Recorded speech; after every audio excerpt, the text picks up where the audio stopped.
Hello दोस्तों, एक बार फिर से मैं हाजिर हूँ 4 जनवरी 2022 के डेली वोकैब शो के साथ। तो आज का एडिटोरियल है an unfortunate ideological shift in the judiciary.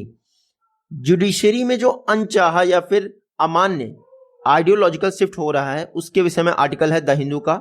जितने भी इंपॉर्टेंट वोकैब्स होंगे वो सारे हम लोग पढ़ेंगे, उनका मीनिंग समझेंगे। बाद में 10 इंपॉर्टेंट जो वोकैब्स होंगे उनके सिनोनिम्स एंटोनिम्स भी देखेंगे। तो चलिए देखते हैं।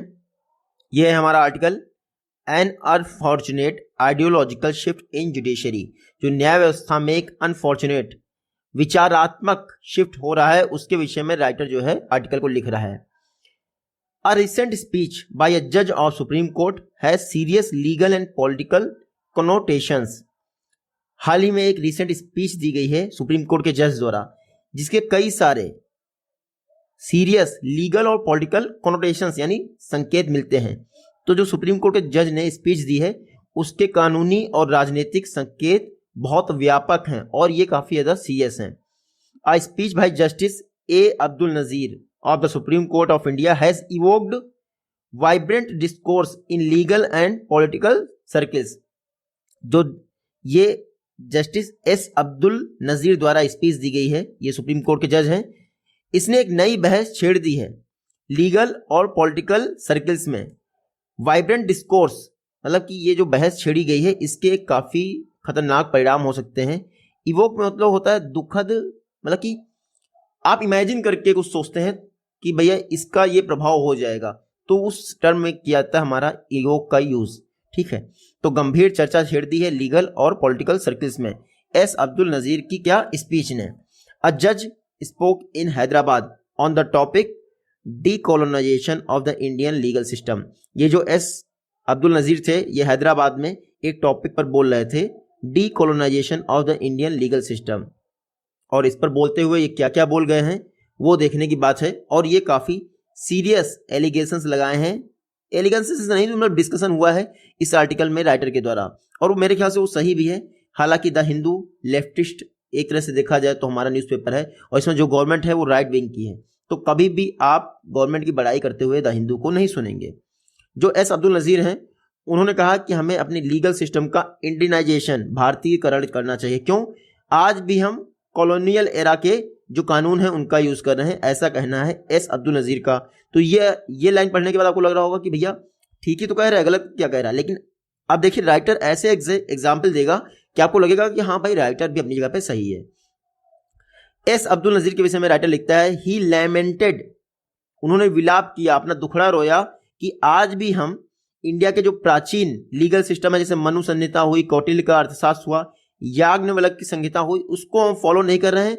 और ये महान कानूनी जायंट्स हैं, यानी महान जो कानूनी विचार हैं वो हैं इंडिया के पास, और आज भी हम उनको फॉलो नहीं कर रहे हैं। तो लैमेंटेड मतलब विलाप किया, रोते हुए बताया कि भैया ठीक है, this apathy has been against our national interest, यानी जो ये अनिच्छा दिखाई गई है, अपैथी मतलब अनिच्छा, एस अब्दुल नजीर कहते हैं ये जो अनिच्छा दिखाई गई है इंडियन लीगल सिस्टम को ना अडॉप्ट करने की, इससे हमारे नेशनल इंटरेस्ट यानी राष्ट्रीय हित प्रभावित हुए हैं, ऐसा कहना है जज का। साथ ही साथ जज ने यह भी कहा है कि एंशिएंट टाइम में जो राजा राजस्थान था उनके पास एक फाइन यानी बेहतर न्याय व्यवस्था प्रणाली थी। डिस्पेंसेशन हम लोगों ने 2 दिन पहले ही पढ़ा था, प्रणाली, व्यवस्था, सिस्टम, राजनेता, ये सब होता है dispensation. He implied that many ideas of modern methods of adjudications were prevalent in indigenous jurisprudence. उन्होंने इम्प्लाइड मतलब उन्होंने संकेत किया कि वर्तमान के कई सारे मॉडर्न मेथड्स जो जुडिशियल व्यवस्था में यूज किए जा रहे हैं वो भारतीय न्याय प्रणाली का ही हिस्सा है। यानी कि आज पूरे विश्व में जो जुडिशियल मेथड यूज किया जा रहा है आधुनिक तरीके में, वो भारतीय न्याय शास्त्र से ही उनका जन्म हुआ है। तो अर्थशास्त्र कई जगह फॉलो किया जाता है, उन्होंने गलत नहीं कहा, लेकिन कई चीजें उनको नोटिस करनी चाहिए थी क्योंकि वो सुप्रीम कोर्ट के जज हैं और सुप्रीम कोर्ट का जज कुछ ऐसे ही नहीं बोल सकता। अगर आप इस तरह से बोल रहे हैं कि भारतीय सिस्टम को अडॉप्ट करना चाहिए तो एक तरह से ये मैसेज जाएगा कि आप गवर्नमेंट को सपोर्ट कर रहे हैं। जस्टिस एस नजीर उस न्याय प्रणाली की तारीफ कर रहे हैं जिसमें कई बार ऐसा पाया गया कि दोष सिद्धता यानी कल्पिट की कल्पेबिलिटी को प्रूफ करते समय या फिर एसेस करते समय जो ब्राह्मण थे वो भी अपना अपना अलग अलग स्टैंड रखते थे। तो पेडेस्टल मतलब क्या होता है? पेडेस्टल मतलब होता है स्टैंड, और कल्पेबिलिटी जो कि कल्पिट से बनाना है, कल्पिट मतलब होता है दोषी और कल्पेबिलिटी मतलब दोष सिद्धता। तो कल्पेबिलिटी मतलब दोष सिद्धता को सिद्ध करते हुए उनका अपना अपना पॉइंट ऑफ व्यू था ब्राह्मण का, और उसकी तारीफ कौन कर रहा है? सुप्रीम कोर्ट का एक जज है हमारा। सोचो कितनी बड़ी बात है। और देखिए राइटर कहता है ये इक्वली क्यूरियस है, ये अजीब सी असाधारण सी बात है कि जो जस्टिस नजीर हैं वो अर्थशास्त्र में ग्लोरी पाते हैं, उस अर्थशास्त्र में ग्लोरी पाते हैं जिसने कहा है, क्या कहा है? जिसने ये विचार करने के लिए कहा है कि अगर कोई पर्सनल यानी व्यक्ति महिला से बात करता है काम करते वक्त, यानी काम करने के समय में कोई पुरुष महिला से बात करता है, तो अर्थशास्त्र ने विचार करने के लिए कहा है कि उसके लिए भी पनिशमेंट होना चाहिए। उसके बाद जो जस्टिस नजीर हैं इन्होंने अपनी मतलब की जो स्पीच दी है उसमें कई सारे अलग अलग कैरेक्टरिस्टिक्स दिखाई पड़ेंगे। It is nostalgic in tone, यानी ये सुनने में तो काफी सुखद लगती है भैया, क्योंकि प्राचीन भाषा की बात कर रहे हो आप, ठीक है, लेकिन ये कॉन्सेप्ट से काफी ज्यादा दूर है। एब्स्ट्रैक्ट इन इट्स कॉन्सेप्ट, मतलब कॉन्सेप्ट नहीं है इसमें। It lacked coherence in term of specific legal situation. It lacked यानी इसमें कमी पाई जाती है स्पष्टता की। अगर लीगल सिचुएशन की बात की जाए, किसी विशिष्ट लीगल सिचुएशन की, उसमें स्पष्टता की कमी है। कोहेरेंस मतलब स्पष्टता, और नॉस्टैल्जिक मतलब सुखद भावनाएं जो प्राचीन समय की थी, उस सुखद यादों में से एक चिल्ली के सपने देखना, एक तरह से राइटर ये कहना चाहता है। फिर the basic issue with the speech, हालांकि जो स्पीच है उसके साथ दो बेसिक इशू हैं। पहले बात तो ignores the constitution assembly debate on designing the Nations legal landscape. ये जो स्पीच है इस बात को भी इग्नोर करती है कि जो संविधान सभा थी उसने देश का लीगल लैंडस्केप बनाते समय क्या डिबेट की थी। दूसरी बात ये है जो इनकी स्पीच है, ये रिलीजियस रिवाइवलिज्म मतलब रिलीजियस मान्यताओं को पॉलिटिकल टूल के रूप में यूज करने की सलाह दे रहे हैं हमारे भाई साहब। और जो ये रिलीजियस रिवाइवलिज्म है, जब हमारा लीगल रिवाइवलिज्म इसको विस्तृत रूप देता है तो ये एक तरह से सबसर्व करता है। सबसर्व मतलब सहायक सिद्ध होता है पॉलिटिकल और पॉपुलिस्ट एजेंडा का। यानी कि अगर राजनीति सपोज करिए जो हमारा रिलीजियस यानी धार्मिक मान्यताएं हैं, ठीक है, अगर कोई लीगल रिवाइवलिज्म यानी कि कानूनी मान्यताएं एक्सपाउंडेड उसका एक्सप्लेनेशन देती हैं, अगर कोई लीगल बातें हैं, आपकी धार्मिक बातें हैं, अगर कोई कानूनी पर्सन आके उनको एक्सप्लेन करता है कि हाँ ये ठीक है, तो ये एक तरह से पॉपुलिस्ट यानी बहुलतावादी सोच और राजनीतिक रिजीम को स्ट्रेंथ प्रदान करता है। और जबकि ये हमारे देश के खिलाफ है, क्योंकि देश में जुडिशियल और एग्जीक्यूटिव का हमेशा 36 का आंकड़ा रहना चाहिए। अगर देखा जाए तो सच तो यही है क्योंकि पावर्स अलग हैं, तो हमेशा जो जुडिशरी है वो कभी भी रिलीजियस मान्यताओं को बढ़त नहीं देनी चाहिए। और ऐसा ही कॉन्स्टिट्यूशन असेंबली में भी हुआ। हालांकि कॉन्स्टिट्यूशन असेंबली जो है डिबेट अपनी स्टार्ट करती है 9 दिसंबर 1946 को और नवंबर 26 1949 तक डिबेट चलती है, और ये डिबेट एक अंतिम रूम पे पहुंचती है। उसके बाद ये ड्राफ्ट बनता है। कॉन्स्टिट्यूएंट असेंबली की बात की गई है इस आर्टिकल में थोड़ी सी, कि कैसे क्या क्या बातें हुई। जैसे लोकनाथ मिश्रा जी एनेक्सियस, मैंने बताया था आपको, चिंतित, मायावती जी के आर्टिकल में बताया था एनेक्सियस मतलब चिंतित। लोकनाथ मिश्रा जी चिंतित थे complete annihilation of Hindu culture, कि कहीं हिंदू कल्चर को ही अपना न लिया जाए हमारे देश में। और उसके बाद अगर अदर हैंड पे देखा जाए तो एचवी कामत, उन्होंने ये वार्न किया था संविधान सभा को कि जब यूरोप में मिडिल एज के दौरान चर्च और स्टेट इन्होंने अपना संघ बना लिया है यानी यूनियन हो गए, तो इसके हानिकारक पर्निकस इफेक्ट हुए हैं और ब्लडी खूनी संघर्ष देखने को मिला यूरोप में। तो एक तरफ तो लोकनाथ मिश्रा जी कहते हैं कि अगर हिंदू कल्चर को अपना लिया जाता है पूरी तरह से तो यह हानिकारक होगा। दूसरी तरफ एचवी कामत जी का कहते हैं कि जब 1948 के बाद यानी मिडिल यूरोप में क्या हुआ कि जब 1948 के आसपास चर्च और स्टेट एक हो गए तो वहां पर हानिकारक प्रभाव देखने को मिले। पर्निकस मैंने आपको पढ़ाया था, हानिकारक, ठीक है। उसके अलावा he said that if a state identifies itself with any particular region there will be rift within the state. अगर कोई स्टेट खुद का एक पर्टिकुलर रीजन के तौर पर दिखता है तो स्टेट यानी राज्य में ही वो पड़ जाएगी, दरार पड़ जाएगी। This was in sharp contrast with what Loknath Mishra said, और ये बिल्कुल ही विपरीत था जो कि लोकनाथ मिश्रा द्वारा कहा गया था 3 दिसंबर 1948 का। उन्होंने कहा था if you accept religion you must accept Hinduism as it is practised by an overwhelming majority of the people of India. एक तरफ ये स्टेटमेंट कहेगी कि अगर राज्य कोई धर्म अपनाता है तो राज्य में दरार पड़ जाएगी। ये उसका जस्ट अपोजिट है जो लोकनाथ मिश्रा ने कहा था। लोकनाथ मिश्रा ने कहा था अगर आपको अपनाना ही है तो कोई धर्म, तो आपको हिंदुइज्म अपनाना चाहिए राज्य के धर्म के तौर पर, क्योंकि ओवरवेलमिंग, ये बहुलता के साथ, कहते नहीं overwhelming majority, Modi ji overwhelming majority यानी बहुत बेहतरीन मेजॉरिटी जीतते हैं। तो वही कहना था आर्टिकल में कि भैया अगर आपको धर्म अपनाना है तो हिंदुइज्म अपनाइए, क्योंकि ये ओवरवेलमिंग मेजॉरिटी है इंडिया की। लेकिन ये कुछ भी अपनाया नहीं है, ये सिर्फ एक डिस्कशन के तौर पे था। ये जो रिमार्क्स थे और इसके अलावा और कई सारे जो रिमार्क्स थे, ये सिर्फ एक एपिटोमाइज यानी मात्र झलक मात्र है। एपिटोमाइज मतलब नमूना या झलक उस लार्ज वॉल्यूम जो कैलिडोस्कोपिक व्यू पॉइंट, रंग बिरंगी यानी मल्टीलिंगुअल डिबेट हुई थी, कई लोगों की डिबेट हुई थी। ये सारी जो 3 ये एग्जाम्पल दी गई ये मात्र उसका नमूना मात्र है, ठीक है। असेंबली में कई सारी योजना मतलब कि डिबेट हुई योजना बनाते समय, ये मात्र उनका एक क्या है, नमूना मात्र है। The speech tries to create a narrative of good old past. जो स्पीच दी गई है जस्टिस द्वारा, ये एक नरेटिव क्रिएट करना चाहती है, दर्शन क्रिएट करना चाहती है कि हमारा पास्ट बहुत अच्छा था, विदाउट एनी कन्विंसिंग मटेरियल, बिना किसी फैक्चुअल एविडेंस के। कन्विंसिंग क्या होता है, जो आपको समझा दे, इन सपोर्ट ऑफ इट। इनकी स्पीच के विषय में कोई भी कन्विंसिंग मटेरियल नहीं है। This is totally in line with the right wings political rhetoric. मैंने कहा था आपसे कि जो हमारे जज साहब हैं वो राइट विंग को सपोर्ट कर रहे हैं, क्यों? क्योंकि राइट विंग की गवर्नमेंट है। तो this is totally in line with the right wings political rhetoric. ये जो स्पीच दी गई है पूरी तरह से राइट विंग की राजनीतिक इच्छा शक्ति यानी वाकपुख्ता के साथ जाती है, which relies on the unsubstantiated glories of the past. जो बिना किसी आधार के ही पास्ट की ग्लोरी गाते रहते हैं। अनसब्सटेंशिएटेड मतलब निराधार, तो अनसब्सटेंशिएटेड ये मतलब निराधार, तो ये याद रखिएगा glory. Justice Nazeer remark have come at a time when the regime is trying to subvert. और जस्टिस नजीर का रिमार्क ऐसे टाइम पे आया है जब जो हमारी राजनीतिक जो रिजीम है वो सबवर्ट द कॉन्स्टिट्यूशन यानी कॉन्स्टिट्यूशन पूरी तरह से बदलना चाहती है और रूल ऑफ लॉ को अपने हिसाब से ढालना चाहती है। सबवर्ट मतलब विनष्ट करना, बदलना, नष्ट करना, भ्रष्ट करना, ओरिजिनल जो रूप है उससे हटा देना उसको। The countries democracy has stooped a new low in recent time. जो देश की डेमोक्रेसी यानी लोकतंत्र है वो हाल ही के दिनों में बहुत नीचे स्तर पे गिर गया है। स्टूप्ड मतलब बहुत डाउन जाना, ठीक है। स्टूप्ड मतलब नीचे की ओर मुड़ना।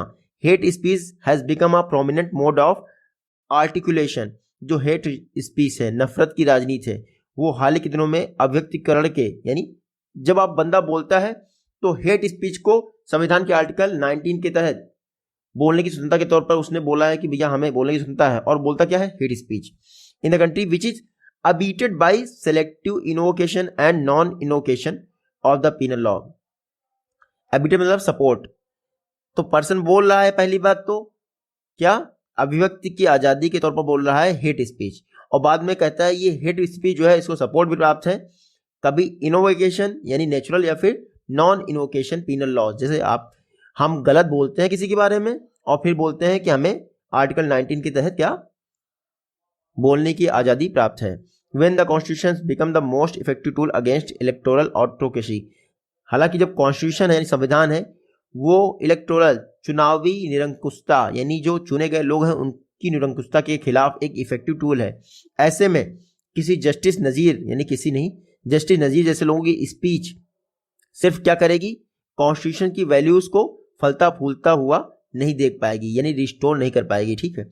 Justice Nazeer did not find fault with the sedition law. Justice Nazeer जब प्राचीन आपके उसकी बात कर रहे हैं कि हम कॉलोनियल जो लीगल सिस्टम उसको फॉलो करें, इसको हटा देना चाहिए, हमारा प्राचीन इतिहास अच्छा था, तो वो उस समय सेडिशन लॉ की बात नहीं करते हैं, यानी जो कॉलोनियल एरा में हमारा राजद्रोह का कानून आया उसकी बात नहीं करते हैं, जिसके आधार पे हमारी सरकार लोगों को जेल में बंद कर रही। क्यों? क्योंकि इससे सरकार बुरा मान जाएगी सेडिशन लॉ अगर हटाने की बात करे। तो कॉलोनियल रेमिनेंट ये ऐसे कुछ बचे हुए टुकड़े हैं जिनकी जस्टिस नजीर ने बात की और कुछ की नहीं की।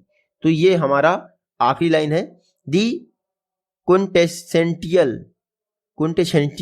relationship between the judicial ideology and the political ideology was explained by A.G. Griffin। quintessential सर्वोत्कृष्ट जो रिलेशन है वो A.G. ग्रिफिन द्वारा जो है जुडिशियल और पॉलिटिकल आइडियोलॉजी में बताई गई थी। सम कमेंट बाय द जज could be an expression of share personal admiration. जो जजेस के कमेंट होते हैं उनको शेयर पूरी तरह से पर्सनल एडमिरेशन के तौर पर लेना चाहिए, मात्र कि उन्होंने भैया अपनी राय दी है। जैसे बता दूं, अरुण मिश्रा जी ने 2020 में राय दी थी प्राइम मिनिस्टर मोदी जी के विषय में, और ये उनकी क्या थी, पर्सनल राय थी। तो अरुण मिश्रा जी की जो डिसर्निबल राय थी, यानी दृष्टिगोचर हुई थी राय, वो उनकी पर्सनल राय थी। उसमें मोदी जी को उन्होंने महान बताया था, और बाद में अरुण मिश्रा जी क्या बने, ह्यूमन राइट्स कमीशन के चेयरमैन बने।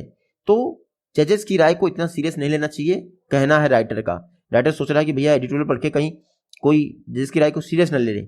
This comment don't augur well for our democracy since these are not in tune with the constitutional scheme of the separation of power. अगर मतलब क्या होता है, अगर मतलब होता है पोर्ट्रेट। ये जो कमेंट्स हैं ये हमारे लोकतंत्र की जो एक छवि बनाई गई है कॉन्स्टिट्यूशन द्वारा, उसको पोर्ट्रेट नहीं करती हैं, ऑगर नहीं करती हैं। तो याद रखिएगा, ये हमारा आर्टिकल था। आज के हमारे वो देखते हैं, इवोक बताया गया है to bring a feeling a memory of an image into your mind. अपने दिमाग में एक छवि लाना, इवोक मतलब छवि। Bring to mind, give rise to, arouse, induce. Evoke का एंटोनिम्स हो जाएगा सप्रेस, रिप्रेस और सबड्यूड। इवोक मतलब उठाना, सप्रेस मतलब दबाना। लैमेंट विलाप करना बताता था। Express regret, disappointment about something. Lament तो लैमेंटेड लिखा था ना उसमें आपके आर्टिकल में, लैमेंटेड विलाप किया कि हमारा प्राचीन सिस्टम अच्छा था। लैमेंटेड मतलब विलाप करना। इसका सिनोनिम्स हो जाएगा बुमान, बिवेल, डेप्लोर, र्यू। और इसका क्या हो जाएगा एंटोनिम्स, प्रेज, रिजॉइस। फिर नेक्स्ट हमारा वर्ड है एक्सपाउंड। एक्सपाउंड मतलब होता है explain the meaning of. Expound लिखा था ना कि अर्थशास्त्र और याज्ञवल्क्य संहिता, इनकी जो मीनिंग थी उसका एक्सप्लेन करने की कोशिश की। यानी एक्सपाउंड मतलब इंटरप्रेट, इलुसिडेट, एक्सप्लिकेट, ये हो जाएगा एक्सपाउंड का सिनोनिम्स। और मिस्टिफाई, ऑब्सक्योर, कंफ्यूज, ये हो जाएगा एक्सपाउंड का एंटोनिम्स। फिर हमारा ओवरवेलमिंग, मैंने बताया था ना, प्रबलता से, बहुत बेहतरीन मेजॉरिटी से।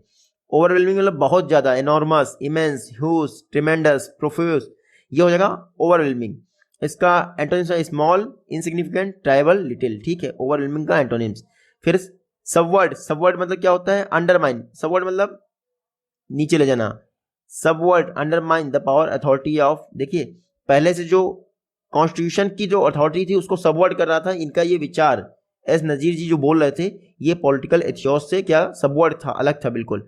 तो सबवर्ड मतलब अंडरमाइन, डिसॉर्ट, डिप्रेव, डीस्टेबलाइज।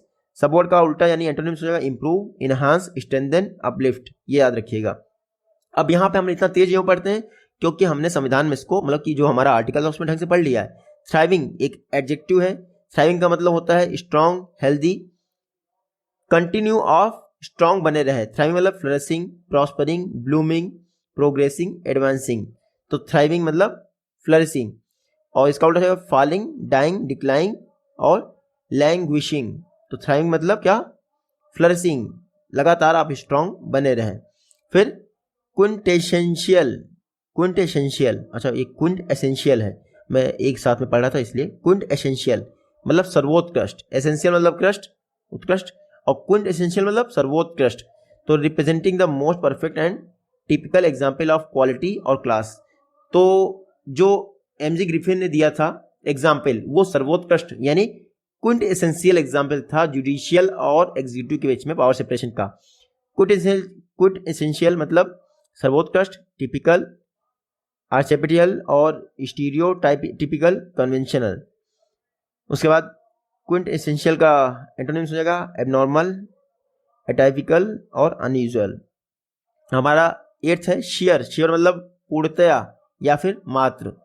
शेयर मतलब मात्र होता है, पूर्णतया नहीं होता है। ठीक है, complete, not mixed with anything else.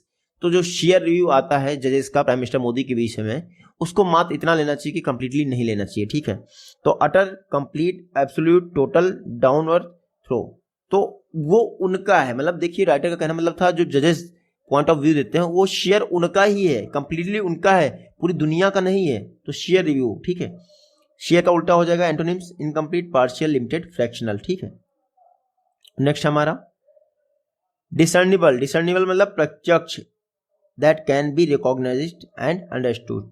तो डिसर्निबल मतलब प्रत्यक्ष। डिसर्निबल का सिनोनिम्स हो जाएगा परसेप्टिबल, नोटिसेबल, विजिबल, ऑब्जर्वेबल और परसीवेबल। डिसर्निबल यानी प्रत्यक्ष का हो जाएगा इनविजिबल, एंटोनिम्स अननोटिसेबल, ऑब्सक्योर, वेग। लास्ट हमारा का अगुर, पूर्व सूचना देना, ठीक है। अगुर मतलब ऑफ एन इवेंट और सर्कमस्टेंस पोर्टेंट ए गुड और बैड आउटकम। अगुर मतलब एक ऐसी पूर्व सूचना, पूर्वाभास देना कि भैया ये ठीक नहीं है। तो ये जो स्पीच दी गई है एस नजीर जी द्वारा, ये हमें पूर्व सूचना देती है कि अगर न्यायपालिका ऐसे ही सरकार को सहयोग करती रही तो सरकार का मनोबल बढ़ जाएगा और निरंकुश सरकार बन जाएगी। तो अग्र मतलब पूर्व सूचना देना। प्रिसेस, बोर्ड, प्रेडिक्ट, ये हो जाएगा सिनोनिम्स। और पूर्व सूचना मिलती है, अगर सडन होता है तो हो जाएगा एंटोनिम, सरप्राइज, ठीक है। तो ये हमारे वर्ड थे और आर्टिकल पढ़िएगा ढंग से, आपकी वोकैबुलरी डेफिनेटली स्ट्रांग होगी। मिलते हैं नेक्स्ट वीडियो।